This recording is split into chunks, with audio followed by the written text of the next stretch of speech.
Dear student, welcome to my study channel.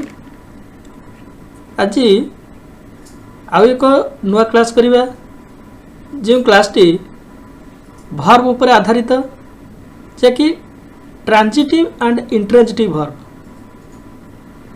What is transitive and intransitive verb? This class will be very valuable to you.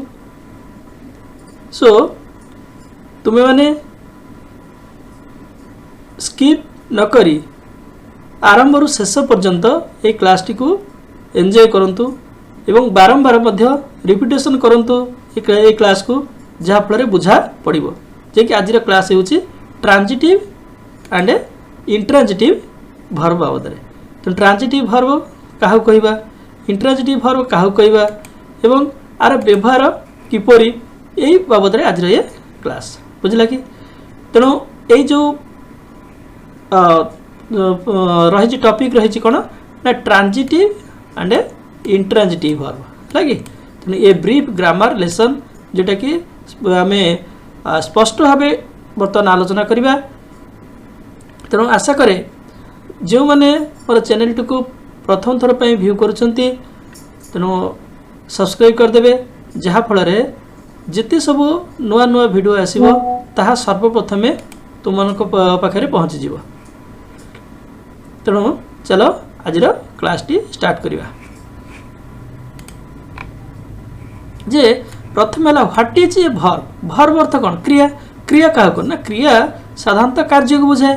तेणु a verb is a form of a verb is a word that shows an action और state of being. Verb कहले गोटे कौन ना कौन से कार्य को सी हूँ सूचाए बा तुम कौन करुच से बाबद को सी सूचाए. सेमती it tells what the subject does. कर्ता कौन करुच, कर्ता कौन करे ताहा ही हूँ कौन ना वर्बर पदवाच्य. जमी देख रन, इट, इज, हाव जे कि दौड़ा, खाइबा. तेणु इज, हाव ये सब जोटा सब आम ऑक्सिलरी वर्ब ये सब गुड़िक कौन हो वर्ब बोली आम अभिहित करवा. तेणु वर्ब बाबद जानवा हेले मोर पूर्वर आहरी जी कि वीडियो अच्छी वर्ब संबंध में संपूर्ण वर्ब संबंध बुझा जाए देखिपर. तेणु ये आम अच्छी मेनली आम डिस्कस करवा जे कि कौन ना transitive verb and intransitive verb. तेणु ट्रांजिटिव वर्ब क्या कहवा. तेणु जो वर्ब जानले वर्ब हूँ कौन ना जे कौन सी कर्ता जहाँ करे, कर्ता जो कार्य करे ताको हम कहवा जे कि वर्ब कहवा. तेणु देखिए बर्तमान पढ़ा जे कि ट्रांजिटिव वर्ब क्या कहवा है कि.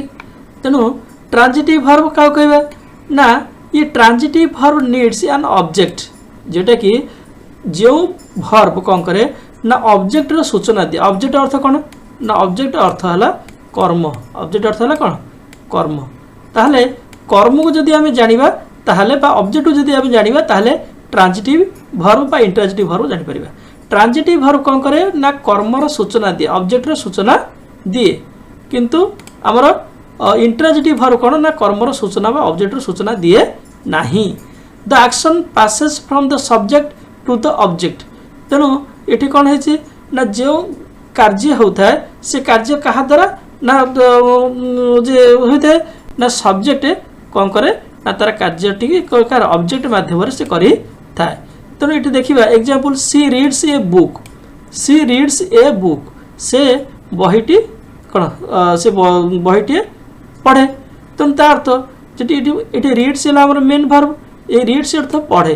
तेणु से झीटी कौन पढ़े ना ये प्रश्न या कले जे रीड्स की जदि आम मेन वर्ब को प्रश्न करिया से झीटी कौन पढ़े ना से झीटी बही पढ़े.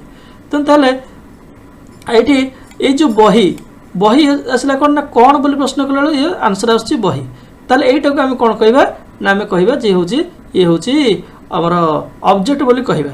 ताले ऑब्जेक्ट क्या कहवा ना वाक्य क्रियापद को वाक्य मेन वर्ब को जदि आम कौन बा क्या ह्वाट बा हुम बोली प्रश्न करवा जो उत्तर आसो ताको आम कहवा कौन ना ऑब्जेक्ट कहवा. जमी देख रीड्स, रीड्स है कौन ना आमर मेन वर्ब. तेणु आपको जब प्रश्न करवा से झीटी कौन पढ़े ना ए बुक गोटे बही पढ़े. What does she read. हाँ सी रीड्स ए बुक से वाक्य थिबा क्रियापद को व्हाट आउ हुम व्हाट आउ कौन हुम हला व्हाट आउ हुम बोली प्रश्न कले जो उत्तर आसीबो ताको हम कहबा ऑब्जेक्ट बुझिला तन ताहले एटा हला कोन रीड्स हला कोन हमर ना ट्रांजिटिव भर बोली कहबा काहे ना एठी ऑब्जेक्ट रो सूचना अछि बुझिला या परे इंट्रांजिटिव देखो एठी इंट्रांजिटिव कहबा ना जते बेले गोटे मेन भर वाक्य थाए से कोनोसी ऑब्जेक्ट रो सूचना दिए नाही an intransitive verb does not need an object does not need an object that is called intransitive verb तुम the action ends with the subject माने कौन होता है ना जो घटनाटी घटू था से केवल कर्ता ऊपर से निर्भरशील थाए कर्ता द्वारा ही से समाहित होता है ये अन्य कौन सूचना दिए ना जमती कि ही स्लीप्स किए ना ही स्लीप्स से पुअटी एक से कौन कर शुए तेणु ये कर्ता भितर सीमित अच्छी कर्तार अन्य कौन सी एक्शन ये एक्शन जोटा है ये एक्शन टी अन्य क्यों दिग को प्रतिफलित होना ताले ये देख स्लीप्स जदि आम जे कि ऑब्जेक्ट जानापे हेले कौन ना व्हाट आउ हुम व्यवहार करिया जे कि मेन भर को जदि प्रश्न करिया जे उत्तर आसे एटा ऑब्जेक्ट जदि एठी हम प्रश्न करिबा व्हाट डज ही तेणु ये कौन हम ना तेणु ये तो स्लीप तो ये आम मेन भरटा ये उहे रोज ओमिट हो जाऊँगी ताहले वाक्यटी ठीक होनी ये किसी आंसर किसी आसुनी क्वेश्चन टू चेक जो देछि स्लीप्स व्हाट जहाँ ये मेन भर को सहित हूँ कौन रहा व्हाट बा हुम व्यवहार हम बा स्लीप्स हुम शुए क्या एमती किसी अच्छी कि ये गोटे जे कि व्याकरणगत त्रुटि तेणु ये कौन सी ऑब्जेक्टर सूचना मिलू ना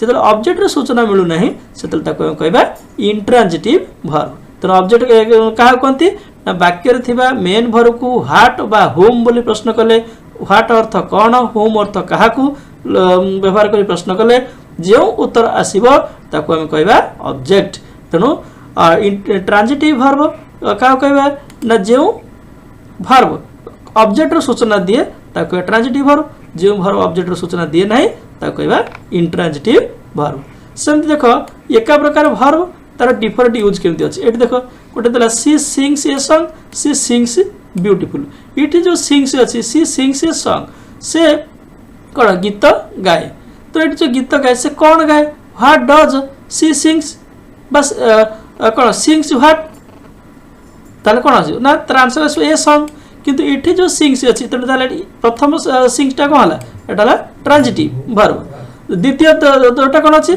ना सिंग्स तेणु द्वितीय जो सिंग्स अच्छी सी सिंग्स ब्यूटीफुली सी सिंग्स ब्यूटीफुलिटी कौन है ना ताहले ये प्रश्न करिया व्हाट डज सी सिंग ताहले ये कौन आसो ना सिंग्स व्हाट जदि जमी आसला ए सॉन्ग ये कौन सिंग्स व्हाट कौन ब्यूटीफुल हम कि माने संगीत से माने से कौ कौन से गाँव संगीत गाँव किंतु ये जब हम sings what what does she sings तेणु से कौन संगीत गाए तेणु ये ब्यूटीफुल आसू ना तार आंसर आसू ना तेणु यहाँ गोटे ऑब्जेक्ट नुहे यहाँ हूँ कौन ना आपको कहते हैं एडवर्ब ब्यूटीफुलिटी कौन है एडवर्ब तेणु से ये ऑब्जेक्ट नुहे तेणु ये जो सिंग्स व्यवहार होती जो सिंग्स है ये सिंग्सटा कौन है इंट्रांजिटिव वर्ब बोली कह आईवी यहाँ कौन ना ट्रांजिटिव वर्ब बुझला तापरे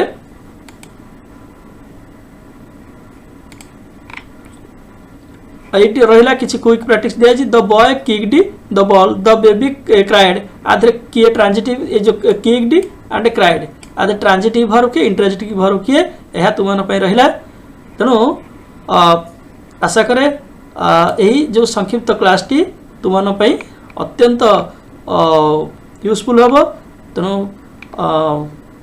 आज यही क्लास को वाइंड अप करने पूर्व निवेदन रखी तुम मैंने लाइक करदेव शेयर कर एवं सब्सक्राइब करने को भूल ना यार जो ऑब्जेक्ट देसी ऑब्जेक्टर डेफिनेशन टाक लिखिनब।